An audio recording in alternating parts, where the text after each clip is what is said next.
안녕하세요. 김호준입니다. 자유한국당은 헌재가 어떤 판결을 내더라도 모든 정당과 대선 후보가 승복해야 한다고 요구했고, 어제 각 당의 원내대표들은 이에 구두 합의했습니다.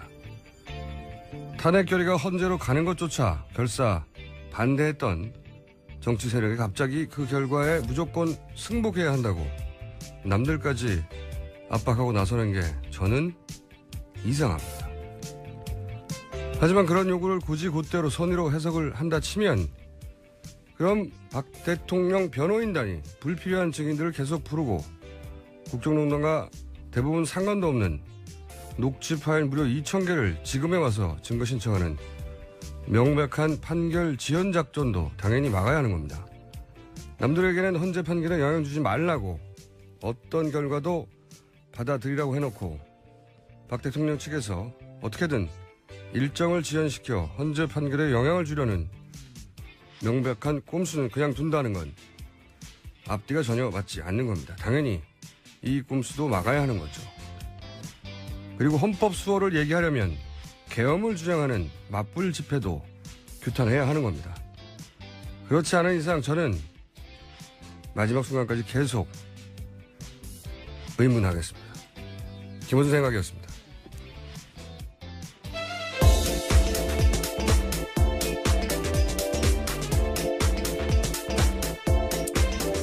시사인의 김은지입니다. 네. 제가 어제 주시 뉴스로 얘기했는데, 이거 원유철 의원이 이제 절대 승복해야 한다고. 예, 네. 그렇죠. 관련 뉴스가 어제도 계속 나오더라고요. 네.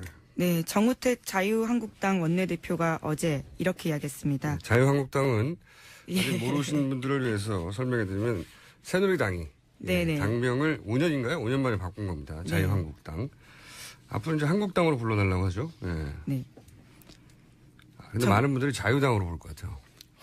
자한당 뭐 이렇게 줄여 네. 부르기도 하고요. 자한당은 입에 잘 안 붙고 예. 자유당 아니면 한국당 둘 중에 하나로 부르지 않겠나. 어쨌든 새누리당이 당명을 바꿨습니다. 네. 원내대표 정우택 원내대표가 네, 정우택 원내대표가요. 여야 지도부는 탄핵 심판 결과에 절대적으로 승복한다라는 선언해야 한다. 이런 이야기를 한 건데요.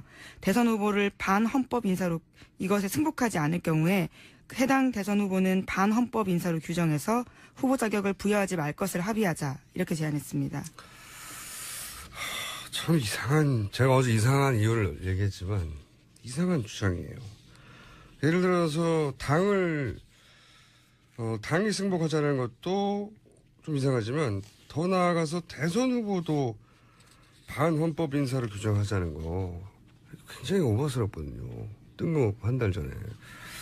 근데 결국은 이제 원내대표가 그 앞에서는 뭐 그러자라고 구두로 자기들끼리 얘기를 했다고. 물론 이게 이제 무슨 성명서를 쓰거나 각 당에 돌아가서 각 당의 입장으로 발표를 하진 않았지만 그 앉은 자리에서 그렇게 하자 얘기가 나왔다는 거죠. 네네. 어제 같이 식사를 하는 자리에서. 밥 먹다가 그렇게 합시다. 뭐 이 정도 나왔다는 건데 물론 최종적으로는 어떻게 입장이 정해질지 모르겠는데 저는 이 뉴스가 참 마음에 걸려요. 어제도 얘기했지만 한 번 더 짚자면 갑자기 주시를 만든 다음에 주시를 할 생각은 없었는데 주시를 만든 다음에 제가 이제 새누리당을 오랫동안 관찰한 오랜 관찰자로서 전문 관찰자 아니겠습니까? 제가? 이거 왜 새 관찰하는 분들 있잖아요.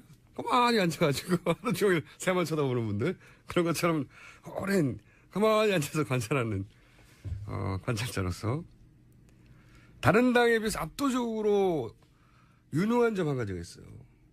새누리당 경우에는 첫 번째는 손해나는 일을 하지 않는다. 대부분 그러려고 하는데 새누리당은 손해나는 일이라는 게 물론 결과적으로 손해나는 경우는 있어도 손해나는 일을 하지 않습니다. 그리고 이게 일사불란하다. 그리고 그 일을 대의 명분으로 포장하는 데도 아주 매끈해요. 뛰어난. 매끈하다. 이게 옳다 그르다를 말하려고 하는 게 아니라 정치적으로 생존하는데 굉장히 최적화되어 있습니다. 굉장히 생존 능력이 뛰어나다. 정치적으로 그 점에 있어서는 옳다 그르다를 떠나 유능하다. 압도적이다. 예외적인 사건을 본 적이 없어요. 근데 자 논리적으로 한번 따져보자고요. 탄핵 결과를 모두 승복해라. 그리고 안 그러는 대선 후보는 퇴출이다. 이제 이런 주장을 하잖아요. 이거 어제도 말씀드렸지만 이건 탄핵 인용 분위기가 탄핵이 된다 하는 분위기가 지배적인 상황으로 우리는 알고 있는데 지금 일반인들은 여론은 그런데 그렇다면 이건 야당이 새누리당에 요구할 상황이잖아요. 새누리당이 이제 탄핵 인용이 되면 인정할 수 없다고 막 길거리 뛰쳐나올까 봐. 근데 거꾸로 지금 새누리당이 요구를 해요. 네네. 그러면 새누리당이 뭘 걱정해서 이걸 요구하냐. 이걸 따져보자고요. 상황은 두 개밖에 없잖아요. 탄핵이 인용될 경우, 탄핵이 기각될 경우. 첫 번째, 탄핵이 인용될 경우, 그럴 경우 반발하는 사람이 누굽니까? 새누리당이죠. 네, 현 자유한국당이요. 네, 자유한국당이죠. 예. 일단 입에 붙었으니까 새누리당을 일단 할게요. 반발할 사람이 새누리당이에요. 그리고 이제 대선 후보도 걱정하니까 새누리당 대선 후보들이 인용을 받아들일 수 없다, 탄핵을 받아들일 수 없다, 길거리에 나서 막 투쟁을 한다 이거죠. 아, 낯서네요. 네. 투쟁, 예, 예. 근데 새누리가 이 걱정이 되는 거예요. 자기 당 후보들이 길에 못 나서도록 미리 서열을 받아야 되겠다. 이런 생각을 미리 할 거라고 봐요? 새누리당이? 아니, 새누리당에 걱정하는 게 뭔지의 관점에서 보자면, 인용이 될 경우에는, 아이고, 자기 당에 소속된 후보들이 막 길에 나가가지고, 와, 탄핵은 말이 안 된다. 이런 얘기를 할까봐 그게 너무 걱정이 돼가지고, 다른 당한테 가가지고 그러지 말라고 요구하는 거예요, 이게. 이게 말이 됩니까? 앞뒤가 안 맞아요. 자, 그럼 두 번째, 탄핵이 기각됐을 경우 생각해 봅시다. 새누리당은 좋죠. 하지만 이제 야당들이 반발할 거잖아요. 80%의 국민들도 막 황당해하고 길로 쏟아져 나오고 그리고 막 야권의 대선 후보들도 막 나와요, 길에. 그건 걱정이 되죠, 새누리당 입장에서는. 새누리당 입장에서는 원하는 결과지만 후폭풍이 걱정돼요. 그래서 미리 아무 소리 못하게 야당과 야권 후보들한테 길로 나가면 안 돼. 약속했어. 받아두는 거다. 이거 말이 돼. 논리적으로. 완벽하게. 그럼 새누리가 왜 이걸 걱정하죠, 지금? 탄핵이 기각될 거를 미리? 인용될 걸 걱정을 미리. 기각될 걸 걱정한다. 탄핵이 기각된 걸 그렇죠. 걱정. 탄핵이 인용될 거는 걱정할 게 아니라는 거죠, 새누리당 입장에서는. 논리적으로 생각해 보세요. 네네. 탄핵이 인용됐으면 좋겠다라는 바람을 가지고 원하는 것만 보지 말고 이 행위의 원인이 뭐냐, 그들의 욕망이 뭐고 공포는 뭐냐, 논리적으로 생각해 보면 새누리당이 걱정하는 건 탄핵이 기각됐을 때 야권이 뛰쳐나오는 게 걱정되는 거예요. 근데 왜 그걸 지금 걱정하냐고요. 제 의문은 그겁니다.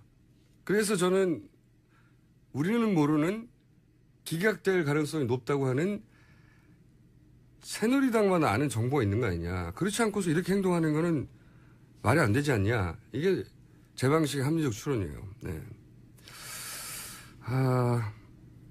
어쨌든 제가 어제 이어서 이야기를 하는 이유는 네네. 매우 이상한 상황이라고 저는 생각하는데 아무도 이상하게 생각을 안 해서 짚어드리고 하는 거고요. 이 사람이, 우리 인간이 보고 싶은 것만 보려고 하는 본능이 있잖아요. 그럴 수밖에 없죠. 마음이 편하잖아. 기분 좋고. 내가 뜻하는 대로 다 되겠지? 보고 싶은 것만 보려고 한단 말이죠. 근데 내가 보고 싶은 것만 봐서는 마지막에 내가 원하는 결과가 안 나와요. 보고 싶지 않은 것까지 볼 수 있어야지 내가 실제로 원하는 결과가 나오는 거거든요. 제가 보기엔 지금 그런 상황이에요. 그러니까, 설마 아닐 거야. 왜냐면, 그럼 마음이 불편하잖아요. 예, 짜증나고. 하지만 이게 그렇게 원하는 결과를 얻으려면 지금 만약에 그런 기각 시도 미리 알았다는 건 뭐가 있겠죠. 예. 예, 지난주 탄핵 관련된 토론회에서 네. 김경재 자유총연맹 회장이 네네. 그런 이야기 했다고 소개드렸죠. 네, 뭔가 있는 거예요. 뭔가 있는데 우리는 모르는. 그게 뭔지는 모르겠어요. 여하간 그런 시도가 얼마나 이 엄청나게 반역사적인 시도인지 알려야겠다고 다짐하고 촛불에도 한 번 더 들고 그렇게 생각해야 되는 게 맞는 겁니다. 보고 싶지 않은 부분까지 보고. 저는 그렇게 생각해요. 세상에 공짜는 없는 거거든요. 굉장히 이상한 뉴스입니다. 저는. 제가 최근 몇 달 동안 본 것 중에 제일 이상한 뉴스예요. 자, 다음 뉴스는요. 네, 삼성 관련된 뉴스입니다. 특검이 삼성이 정유라 씨에게 설시도와 비타나 등 명말을 사준 사실이 국내 언론을 통해 드러나자 새로운 말로 갈아타는 이른바 말세탁을 한 걸로 보고 있다라는 JTBC 보도인데요. 특검은 삼성이 말세탁. 네. 이 말을 처분했다고 밝혔지만 매각 대금이 전혀 들어오지 않았다라는 점에 주목하고 있다고 합니다. 아유, 주신수네요. 갑자기 뭐 진도도 안 나왔는데 주신수가 이렇게 막 쏟아지고. 이게 왜 주신수냐면은, 물론 이제, 비밀 계약서를 확보했다는 거 아닙니까? 예, 그 또 후속 보도 하나 더 말씀드리면요. SBS는 관련돼서요. 위장 거래로 명마 두피를 사줬다라는 비밀 계약서를 확보했다라고 또 밝혔습니다. 네. JTBC는 새로운 명마를 삼성이 사줘서 말세탁을 했다. 왜냐하면 그 전에 이름이 뭐였죠? 비타나하고 비타나 V요. 예, 예. 살시도인가요? 예, 예. 말 두 마리가 있었는데 이게 이제 이게 초기죠. 소위 게이트 초기. 네. 게이트 초기에 이런 말들 이름 나오고 하니까 삼성이 이제 다른 말을 몰래 사줘서 말세탁을 했다라고 JTBC는 보도했고 SBS는 비밀 계약서, 그 말을 사준 비밀 계약서를 확보했다. 이게 네. 이제 삼성 이재용 부회장 영장 신청에 이제 추가 보강되는 증거물이겠죠. 네. 조만간 영장 재청구가 될 것 같은데. 그런데 저는 해석이 좀 다릅니다. 네. 뭐 비밀 계약서가 확보됐다는 건 굉장히 결정적인 뉴스이긴 한데, 이게 말세탁이라고 보기에는 삼성 입장에서 굉장히 위험한 거래예요. 왜 그러냐면 이미 최순실 게이트의 초기였거든요. 네네. 물론 그때까지만 해도 말까지는 안 가고 재단 얘기하고 있었죠. 예, 지난해 10월요. 예. 하지만 이 사태가 어디까지 번질지 모르는데 또 다른 말 계약을 한다. 더군다나 초기 계약은 최순실 씨 이름으로 말을 준 게 아니었어요. 네, 삼성 소유였죠. 그때는 초반에는 이 나중에 문제가 될지 모르니 말 소유는 삼성으로 해두고 사실상 무제한으로 써서 사실상의 소유권을 주는 것과 마찬가지다. 이런 계약을 했잖아요. 근데 최순실 씨가 초반에 이 말이 삼성전자 소유라고 나온다고 해가지고 말 패스포트라는 게 있대요. 그죠? 네네. 네. 그때 화를 냈었다는 보도가 짧게 있었죠. 네, 올해 초에 동아일보가 그런 보도하면서요. 네. 최순실 씨가 이재용 부회장 이름을 이재룡이라고 주로 발음한답니다. 그래서 이재룡이 VIP 만날 때 말 사준다고 했는데 왜 빌려주냐 이렇게 화를 냈다라는 빌려주냐, 겁니다. 예. 그 짧게 한 분 단신으로 재밌는 뉴스로 나오고 하는데 저는 이게 핵심이라고 봐요. 최순실 씨와 관련된 해프닝들, 이해할 수 없는 일들은 다 최순실 씨의 욕심, 과도한 욕망, 이 관점에서 봐야 이해가 되거든요. 그러니까 그런 상황, 초기 게이트가 막 시작된 상황에서도 최순실은 말 소유권을 완전히 넘겨받고 싶었던 거예요. 그래서 저는 말 소유권을 넘겨버리고 이런 복잡한 일을 벌였다. 복잡한 계약이거든요. 그러니까 이게 겉으로는 삼성이 소유한 말 두 마리, 실제로는 최순실 씨가 이용하던, 정유라가 이용하던 말 두 마리를 말장사에 팔죠. 하나의 거래가 있고. 네네. 그리고 최순실이 다른 말 두 마리를 똑같은 말장사로부터 사는 거래, 두 개의 거래가 있는 거예요. 겉으로는. 그런데 이 별개의 두 개의 거래가 있는 것처럼 보이지만 실제로 하나다. 왜냐면 삼성이 말을 팔았으면 삼성이 돈을 받아야 될 거 아닙니까? 네네. 근데 삼성이 돈을 안 받아요. 예, 돈 들어오는 흔적이 없다는 거죠. 예, 삼성이 돈을 안 받고 최순실 씨가 비싼 말을 아주 싸게 삽니다.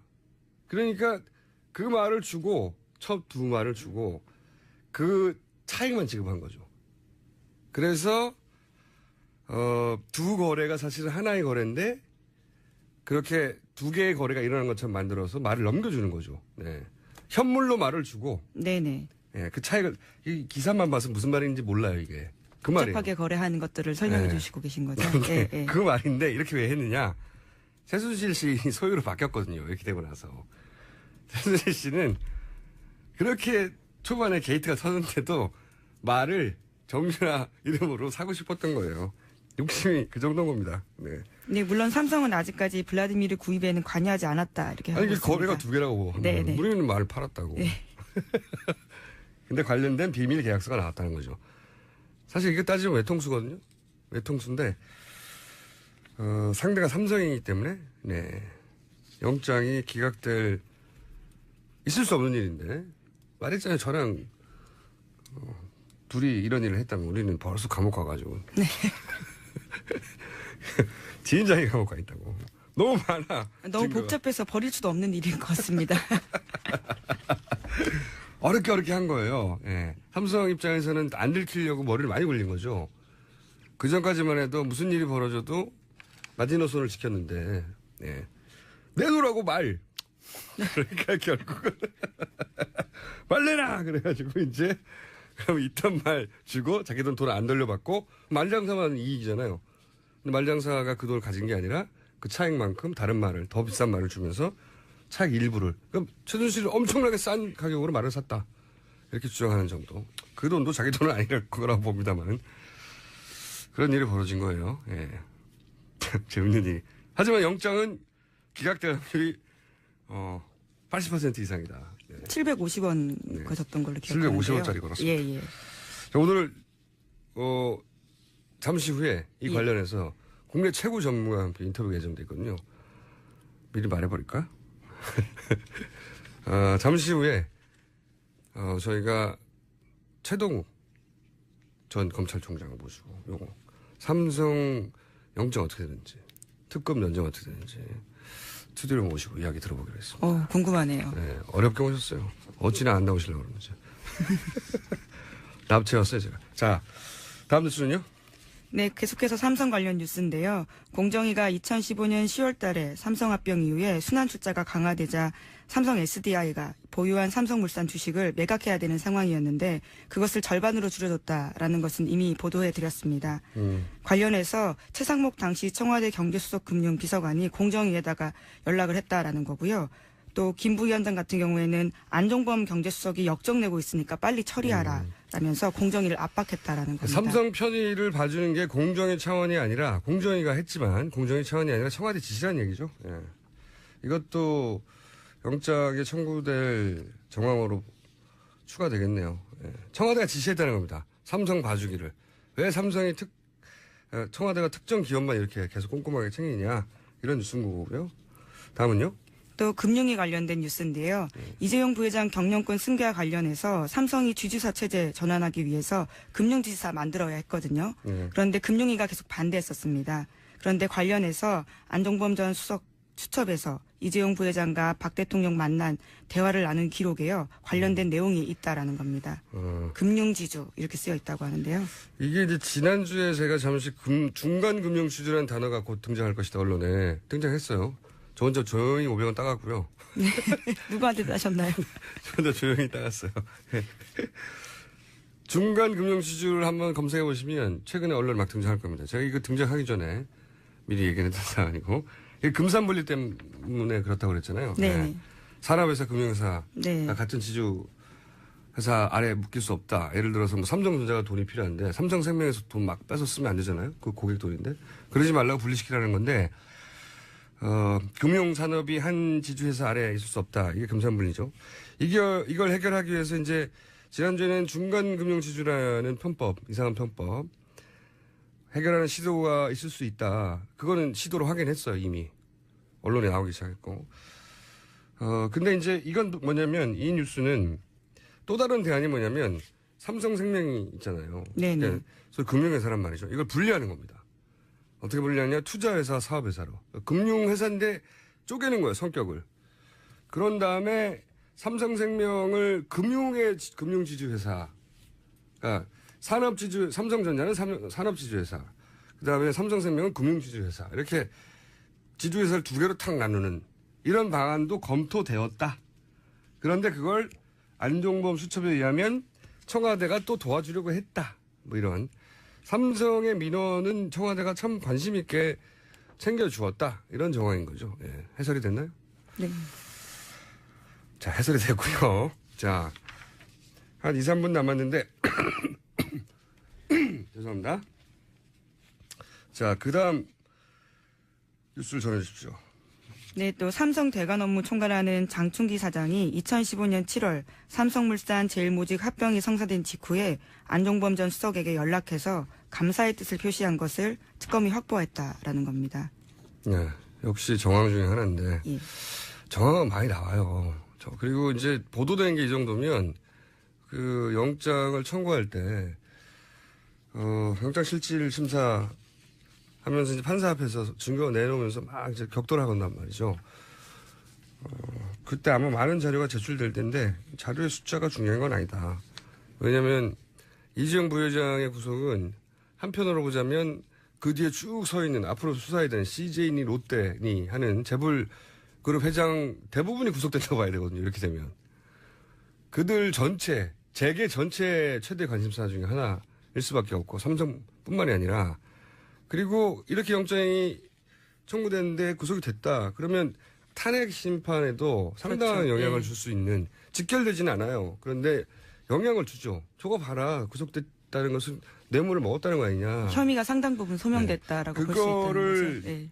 겨우 영장 실질 심사 판사 한 분이 다 짊어지고 나는 역사의 무게를 안고서 목숨을 걸고 판결하겠다 해주시면 감사한데 그렇게 하기 그 앞에 기각도 충분히 기각되지 않을 수 있는 사안이 충분했는데 더 보강된다고 하면 되겠나.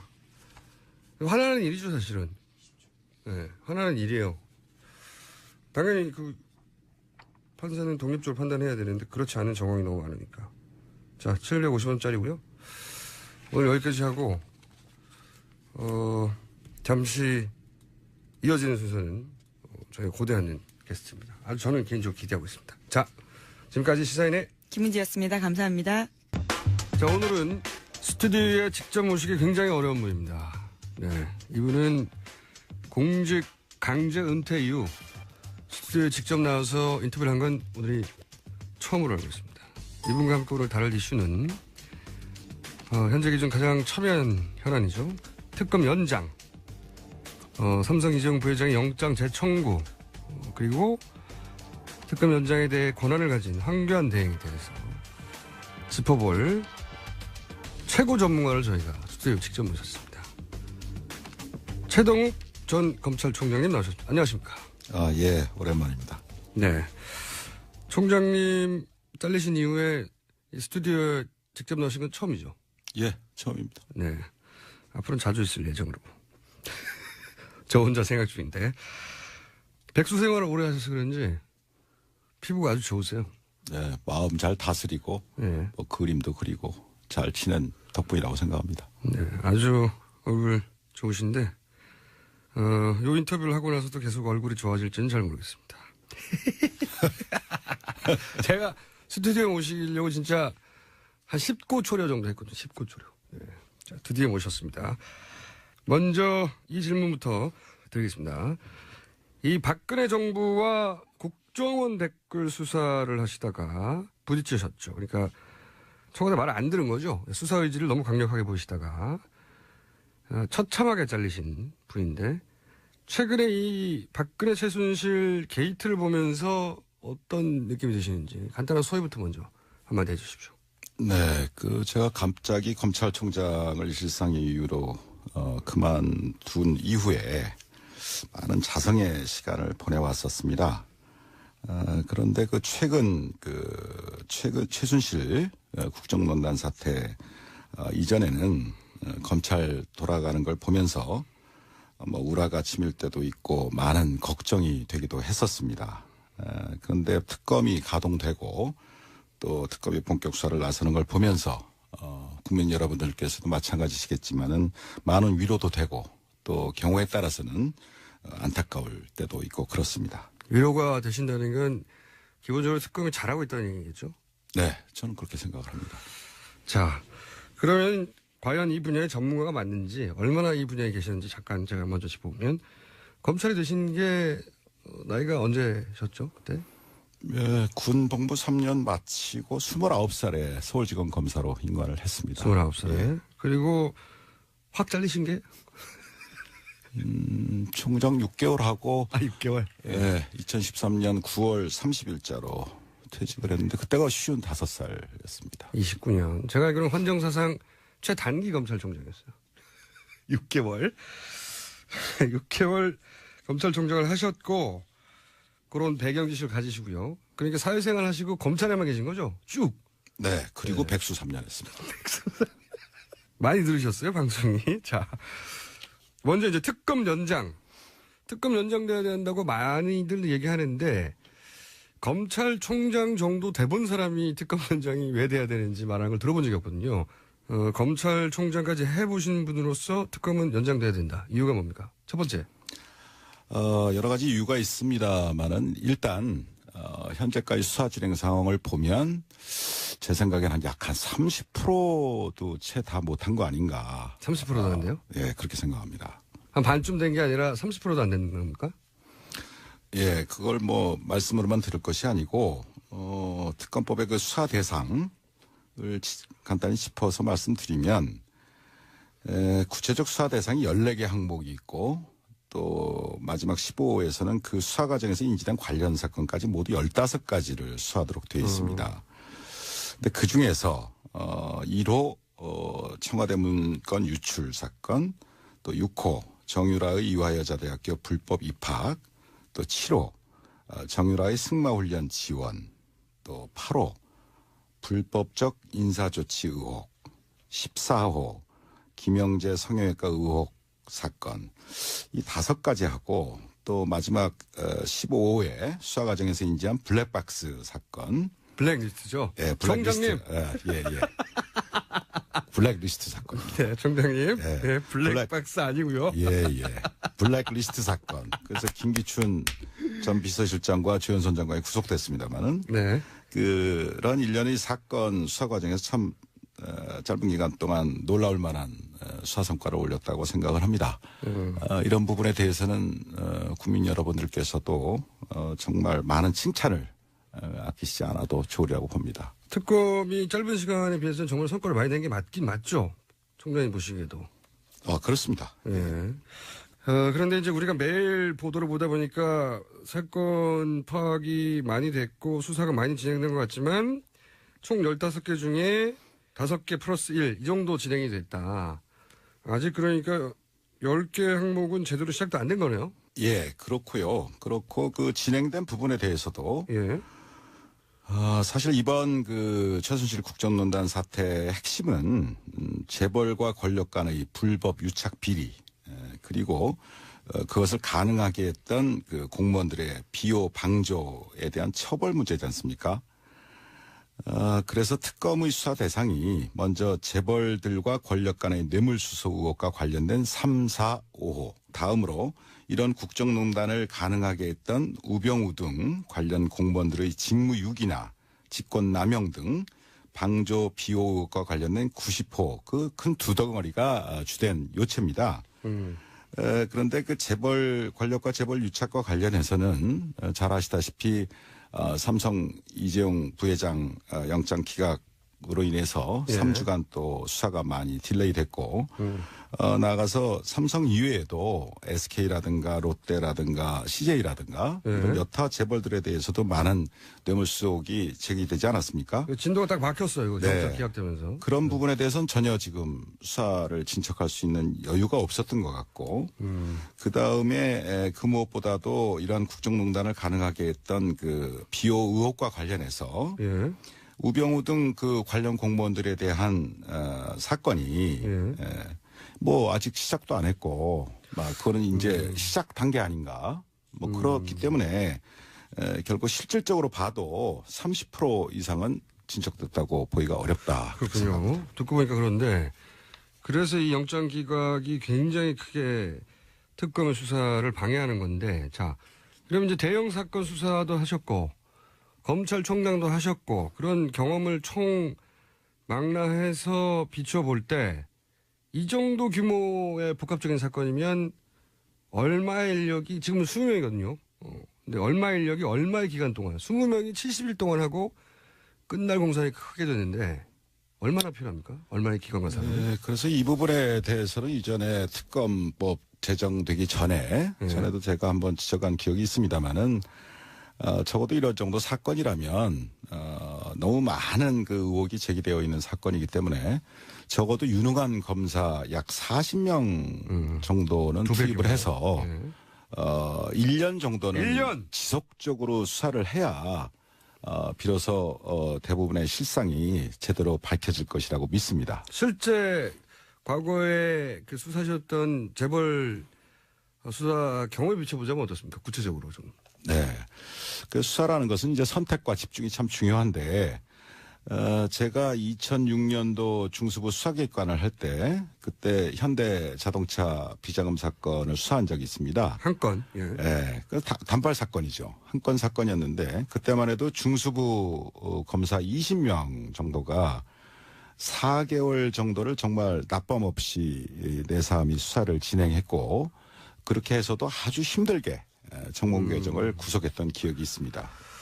그럼요. 한 건을 4개월 해야 제대로 수사가 되는데 지금 이 정도는 안 된다. 그러니까 총장님 보시기에는 2배로 늘리고 뭐 70일, 100일이 아니라 1년을 해야 된다. 이렇게 보시는 거죠. 그렇습니다. 네, 예, 이게 제대로 수사가 되려면. 이게 최고 전문가의 견해입니다. 자, 수사가 아직 30%도 안 됐다. 그게 첫 번째 이유고. 그러면 두 번째 이유는 어떤 게 있습니까? 어차피 뭐 특검법이란 건 한시법이고 제한된 법정 기간 내에만 특검이 수사를 할 수 있는 것인데 지금 70일이 다 돼가고 그 다음에 30일을 만약에 연장이 안 돼서 2월 말까지 이 특검 수사 활동이 종료가 된다면 예. 이 특검에 수사하고 있었던 이 모든 사건들은 다시 검찰의 손으로 넘어가게 됩니다. 네네. 그런데 이 사건을 먼저 수사했던 현재의 검찰은 예. 재벌과 권력 간의 뇌물수수 혐의에 대해서는 손도 대지 못했었고 직권남용이죠. 예, 직권남용죄로만 기소를 했죠. 예. 또 우병우 등 그 관련 공무원들의 비호 방조에 대해서는 제대로 수사도 하지 못한 채 특검한테 사건을 전부 이관하는 지금 그런 상황이 되지 않았습니까? 저도 취재를 해보니까 우병우 관련은 텅 비어 있다고 하더라고요. 예. 네. 아예. 예. 그래서 여러 가지 국정원 댓글 사건도 있고 국정원 간첩 증거 조작 사건도 있고 여러 가지 사건들이 많이 있었습니다. 예. 또 세월호 예. 사건 수사 제대로 수사가 안 됐던 케이스. 여러 가지 사건들이 제대로 수사가 안 돼서 저도 참 안타깝고 그렇게 바깥에서 바라다 봤습니다만은 그 중에서도 이 최순실 박근혜 국정농단 사태하고 직결된다고 할 수 있는 예. 정윤회 사건이 있지 않습니까? 네네. 그 경우에 다 기억을 하십니다만은 정의대 사건은 찌라시로 그렇죠. 또 국정농단은 아예 없었던 걸로 예. 그렇게 다 검찰에서 수사를 해서 그때 덮어버렸지 않습니까? 국정농단이 아니라 문서 유출 사건이 돼버렸죠. 졸지에 문서 유출 사건으로 예. 사건이 변질이 됐고 예. 국정농단 사태는 다 물밑으로 들어가 버렸죠. 그렇죠. 그래서 그때 당시에 검찰이 제대로 바로 서서 정말 원칙대로 수사를 제대로 하는 척이라도 했다면 예. 대한민국이 과연 이런 지경까지 되었을까? 예. 또 우리 대통령께서도 이렇게 불행한 상황까지 봉착을 하게 됐을까? 탄핵이라는 참 아쉽습니다. 그런데 그 당시에 수사했던 그 검찰 지휘 라인이 어떠했는지 그 총수께서는 기억을 하십니까? 테스트인가요? 우선 법무부 장관이 황교안, 네. 검찰 지휘권을 가지고 있는, 그리고 총장은 김진태, 중앙지검장이 김수남, 그리고 청와대에는 그 유명한 김기춘, 우병우, 이 두 분이 있었죠. 네. 예, 어떻게 저보다도 더 잘 기억을 하고 계신 것 같습니다. 박수 부탁드립니다.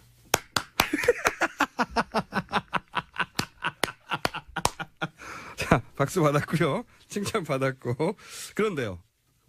그러니까 김수남 당시 중앙지검장은 이제 검찰총장이 됐고, 당시 황교안 법무장관은 총리가 됐고, 우병우는 민정수석이 그 이후에 되었고, 그러니까 이제 정윤회 사건을 잘 마무리해서 이분들이 승진한 거 아니냐, 이런 얘기인가요? 그것에 대해서는 대통령께서 아실 것이고 여러 가지 이유가 있을 수 있었을 겁니다.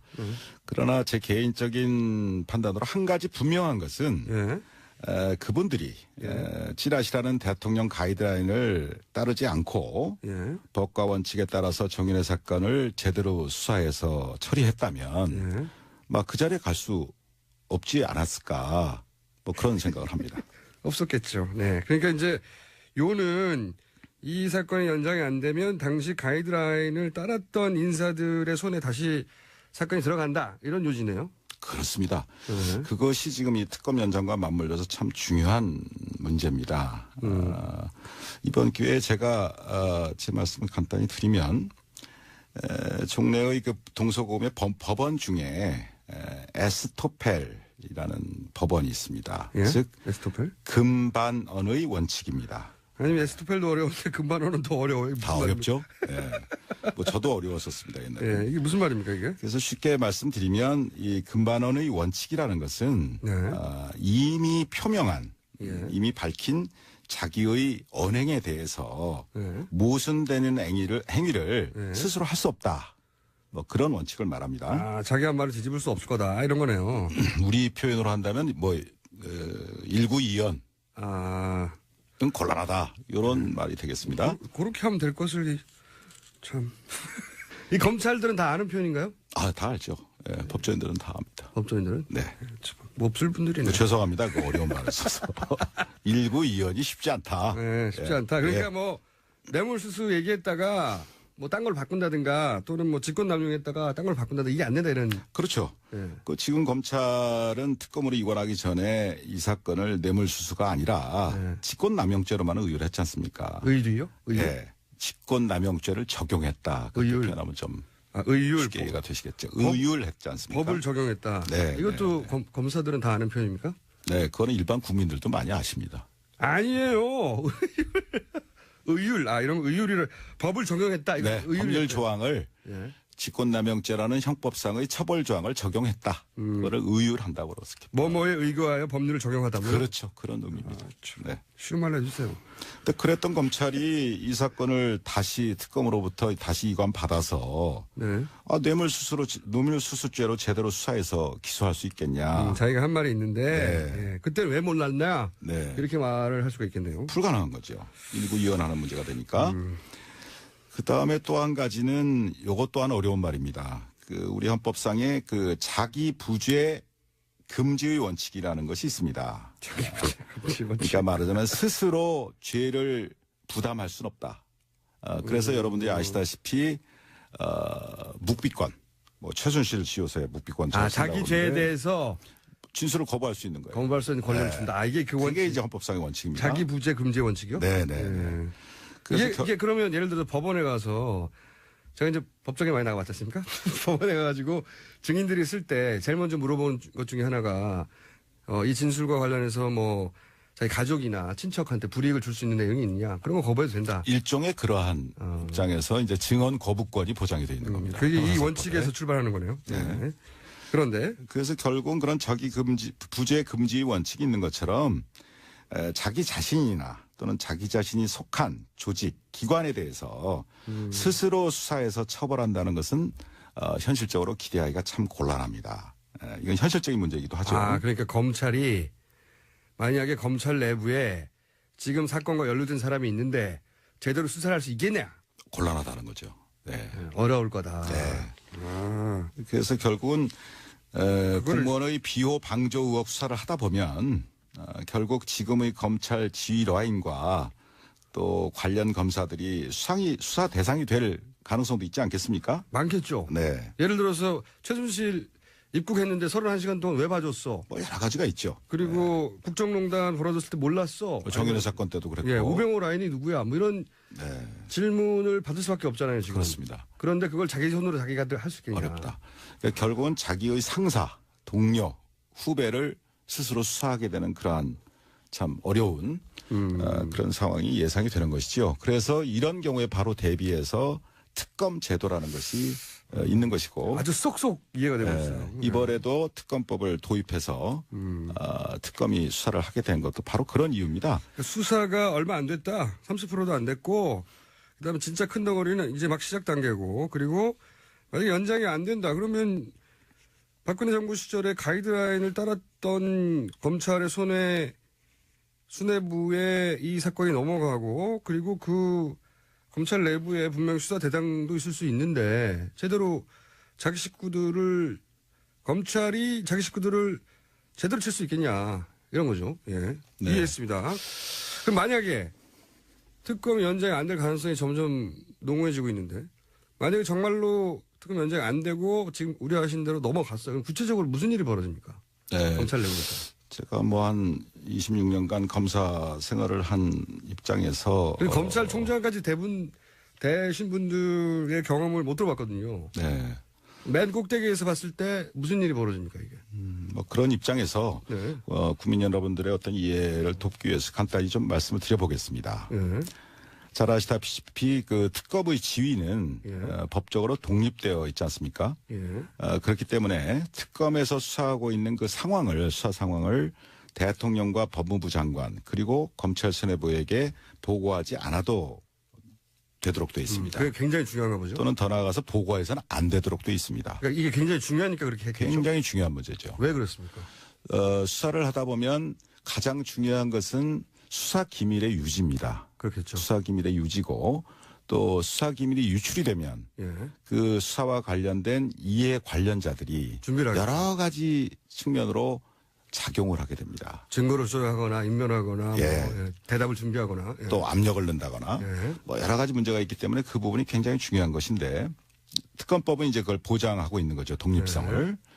그런데 특검 이전의 검찰로 다시 돌아가게 되면 예.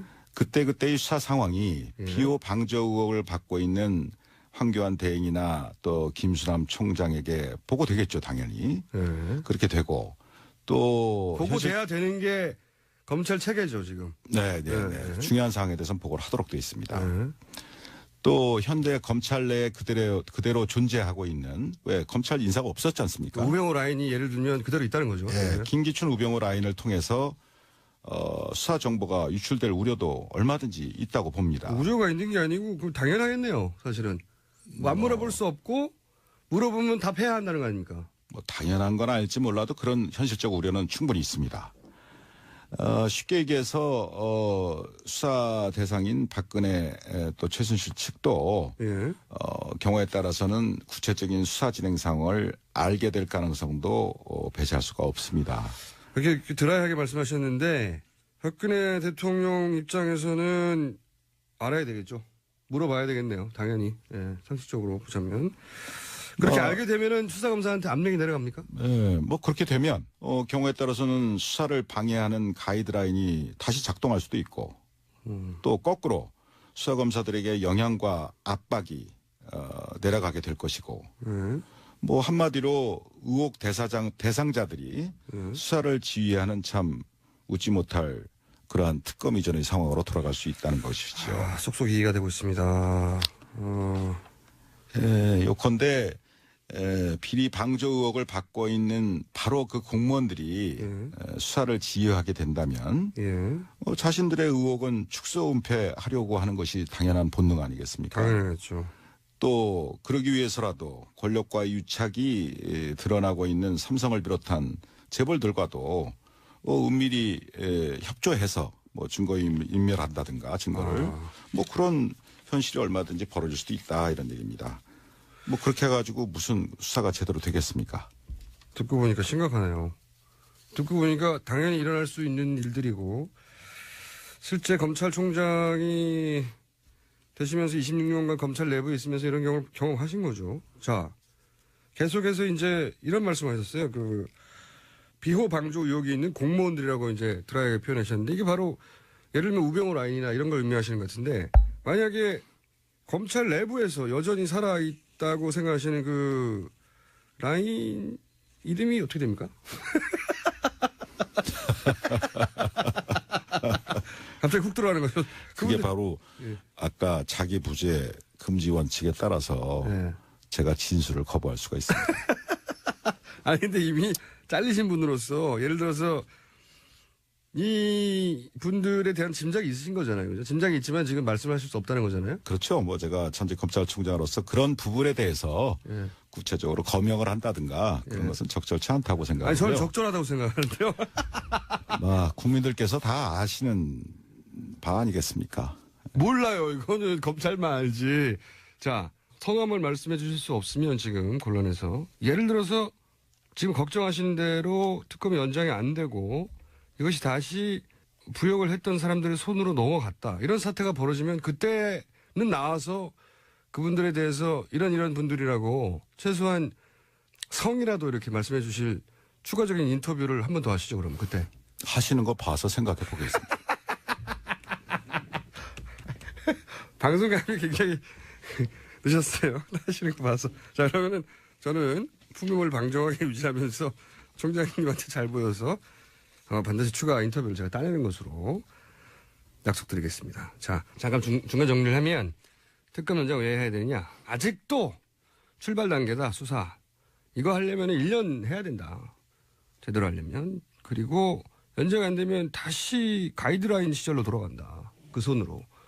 그러면 제대로 수사될 리가 없다.